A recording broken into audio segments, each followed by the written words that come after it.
Matthew chapter 13. Ang parable tungkol sa magsasaka. Verse 1. Nung araw ding yun, lumabas ng bahay si Jesus. Umupo siya sa tabi ng lake para magturo. Verse 2. Sa sobrang dami ng taong pumunta, sumakay si Jesus sa isang bangka at doon siya umupo habang nakatayo naman ang mga tao sa tabing dagat. Verse 3. Gumamit si Jesus ng mga parables para turuan sila ng maraming bagay. Sabi niya, makinig kayo. Minsan may isang lalaking naghasik ng mga seeds. Verse 4, sa paghagis niya, may mga seeds na nalaglag sa daan. Dumating ang mga ibon at tinuka ang mga yon. Verse 5, may mga seeds naman na nalaglag sa mabatong lugar na may konting lupa. Tumubo agad ang mga ito dahil mababaw ang lupa doon. Verse 6, pero nung umaraw, nalanta agad ang mga tumubong tanim dahil wala masyadong ugat ang mga ito. Verse 7. Nalaglag naman ang ibang seeds sa mga matitinik na halaman. At sinakal ng mga halaman ang mga seeds na tumutubo. Verse 8. Pero may mga seeds na napunta sa matabang lupa. Tumubo ang mga ito at nagbunga ng 100. Yung iba ay 60 at ang iba ay 30. Verse 9. Tapos sinabi ni Jesus, makinig ang may mga pandinig. Ang purpose ng mga parables. Verse 10. Lumapit ang mga disciples kay Jesus at tinanong siya, bakit po kayo gumagamit ng mga parables pag nakikipag-usap sa mga tao? Verse 11. Sumagot si Jesus, binigyan kayo ng kakayahan na maintindihan ang mga secrets ng kaharian ng langit. Pero sila, hindi. Verse 12. Kung sino ang meron na, bibigyan pa at magkakaroon ng sagana. Pero yung mga wala, kahit ang kakaunting meron siya ay kukunin pa. Verse 13. Kaya ako nagsasalita gamit ang parables para kahit tumitingin sila, hindi sila makakakita. At kahit nakikinig sila, hindi sila makakarinig o makakaintindi. Kaya natupad ang sinabi ni Prophet Isaiah tungkol sa kanila. Makikinig kayo ng makikinig pero hindi nyo maiintindihan. Titingin kayo ng titingin pero hindi nyo makikita. Verse 15. Kasi pumurol na ang utak ng mga tao. Tinakpan din nila ang mga tenga nila at pinikit nila ang mga mata nila. Otherwise, makakakita ang mga mata nila, makakarinig ang mga tenga nila, makakaintindi ang mga isip nila, at babalik sila sa akin at pagagalingin ko sila, sabi ng Diyos. Verse 16. Pero mas pinagpala kayo kasi nakakakita ang mga mata nyo at nakakarinig ang mga tenga nyo.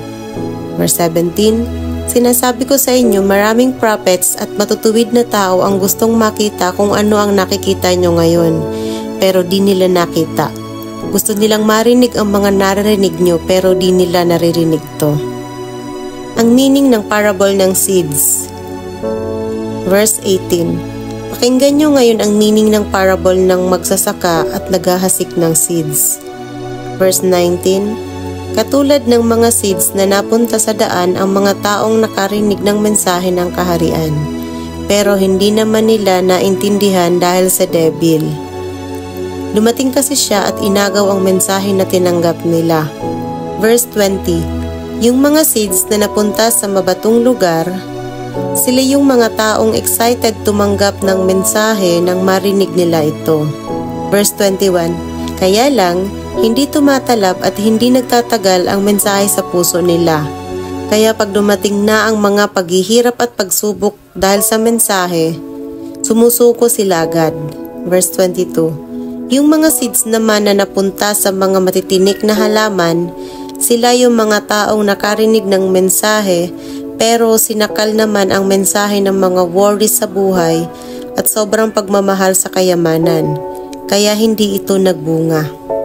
Verse 23. Katulad naman ng mga seeds na napunta sa matabang lupa, ang mga taong nakikinig sa mensahe at iniintindi ito, nagbubunga sila. May 100, may 60, at may 30. Ang parable tungkol sa damo at sa wet. Verse 24. Nagkwento ulit si Jesus sa mga tao gamit ang parable. Tulad nito ang kaharian ng langit. May taong nagtanim ng mabubuting seeds sa bukid niya. Verse 25. Pero isang gabi, habang natutulog ang lahat, dumating ang kaaway niya at nagtanim din ng mga damo, kasama ng mga wet at saka siya umalis. Verse 26. Kaya nang tumubo at nagbunga na ang wet, lumitaw din ang mga damo. Verse 27. Pinuntahan siya ng mga tauhan niya at nagsabi, Sir, di po ba mga mabubuting seeds ng wet ang tinanim nyo? Saan ang galing ang mga damo? Verse 28. Isang kaaway ang gumawa niyan, sagot ng may-ari. Kaya tinanong siya ng mga tauhan, gusto niyo po bang bunutin namin ang mga damo? Verse 29. Wag, sagot ng may-ari. Baka mabunot din ang mga wet. Verse 30. Hayaan niyong tumubo ang wet kasama ang mga damo hanggang sa time ng pag-harvest. Tapos, uutusan ko ang mga mag-harvest na unahing bunutin ang mga damo. Itali ang mga ito sa kanila sunugin. Tapos, itali na ang mga wet at ilagay sa bodega ko. Ang parable ng mustard seed. Verse 31. Nagkwento ulit si Jesus ng isa pang parable. Katulad nito ang kaharian ng langit. May lalaking nagtanim ng mustard seed sa bukid niya. Verse 32. Ito ang pinakamaliit sa lahat ng seeds, pero pag lumaki na to, nagiging pinakamalaki sa lahat ng tanim at nagiging puno. Kaya pinupuntahan ng mga ibon at gumagawa sila ng pugad sa mga sanga nito. Ang parable ng yeast. Verse 33. Nagkwento ulit si Jesus gamit ang isa pang parable. Katulad ng kaharian ng langit ang yeast na hinalo ng isang babae sa 3 takal ng harina hanggang umalsa ito. Ang paggamit ni Jesus ng parables. Verse 34. Sinabi ni Jesus ang lahat ng ito sa mga tao gamit ang mga parables. Wala siyang tinuro na hindi ginamitan ng parable. Verse 35. Ginawa niya to para matupad ang sinabi ng prophet. Magsasalita ako gamit ang mga parables. Sasabihin ko sa kanila ang mga bagay na sinikreto mula pa nung nilikha ang mundo. Ang meaning ng parable tungkol sa mga damo. Verse 36. Nung iniwan na ni Jesus ang mga tao at pumasok siya sa bahay, nilapitan siya ng mga disciples niya at nag-request nila. Pag-explain niyo po sa amin ang meaning ng parables tungkol sa damo. Verse 37. Sumagot si Jesus, yung taong nagtanim ng good seed ang Son of Man. Verse 38. Ang bukid naman ang mundo. Ang good seed ang mga taong kasama sa kaharian. Yung mga damo naman ang mga kasama ng devil. Verse 39. Ang devil ang kaaway na nagtanim ng mga damo. Ang harvest time ang katapusan ng mundo at ang mga angels naman ang mga tauhan na nagha-harvest. Verse 40. Kung paano iniipon ang mga damo at sinusunog, ganun din ang mga mangyayari sa katapusan ng mundo. Verse 41. Uutusan ng Son of Man ang mga angels niya na i-gathered sa labas ng kaharian ang lahat ng mga nagiging dahilan para magkasala ang iba at lahat ng mga gumagawa ng masama. Verse 42. Itatapon sila ng mga angels sa impyerno. Hahagulhol sila doon at manginginig na sa sobrang hirap. Verse 43. Pero magliliwanag naman na parang araw ang mga gumagawa ng tama sa kaharian ng Ama nila.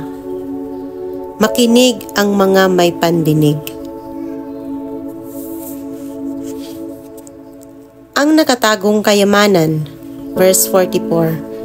Katulad ng kaharian ng langit ang kayamanan na nakatago sa isang bukid. Nang makita ng isang tao ang kayamanan, tinago niya ulit ito. Masayang-masaya siyang umalis, binenta lahat ng properties niya para mabili niya ang bukid na yon. Ang parable ng pearl. Verse 45. Katulad ng kaharian ng langit, ang isang negosyanteng naghahanap ng mga magagandang perlas.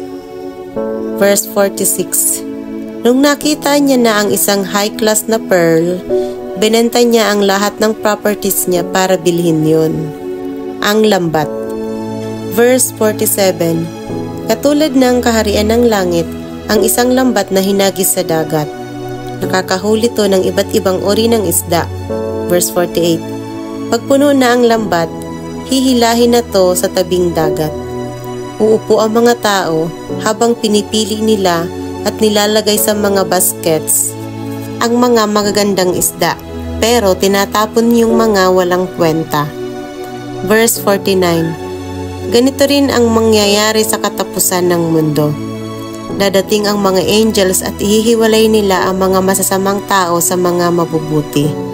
Verse 50. Itatapon nila ang mga masasama sa impyerno. Hahagulhol at manginginig sila doon sa sobrang hirap. Luma at bagong kayamanan. Verse 51. Naintindihan niyo ba ang lahat ng to? Tanong ni Jesus sa kanila. Opo, sagot nila. Verse 52. Sinabi niya sa kanila, kaya nga ang bawat teacher ng law na naging disciple ng kaharian ng langit ay parang may-ari ng bahay. Naglalabas siya galing sa taguan niya ng kayamanan ng mga bago at lumang gamit. Tinanggihan si Jesus sa Nazareth. Verse 53. Umalis si Jesus sa lugar na yon pagkatapos niyang ikwento ang mga parables na to. Verse 54. Dumating siya sa bayan niya, pumasok sa sinagog at nagturo sa mga tao doon. Bumilib ang mga nakarinig sa kanya. Wow! Ang galing niya! Saan kaya nanggaling ang talino niya? Tanong nila. Paano siya nakakagawa ng mga himala? Verse 55. Di ba anak siya ng karpintero? At si Mary ang nanay niya? At kapatid naman niya sina James, Joseph, Simon at Judas? Verse 56. Di ba taga dito din ang lahat ng mga kapatid niyang babae? Saan kaya niya natutunan ang lahat ng to? Verse 57. Kaya nireject nila si Jesus. At sabi niya sa kanila, nirerespeto ang prophet kahit saan siya pumunta, pero hindi sa sarili niyang bayan at sa sarili niyang pamilya. Verse 58. Dahil ayaw maniwala ng mga tao kay Jesus, hindi siya gumawa ng maraming himala doon.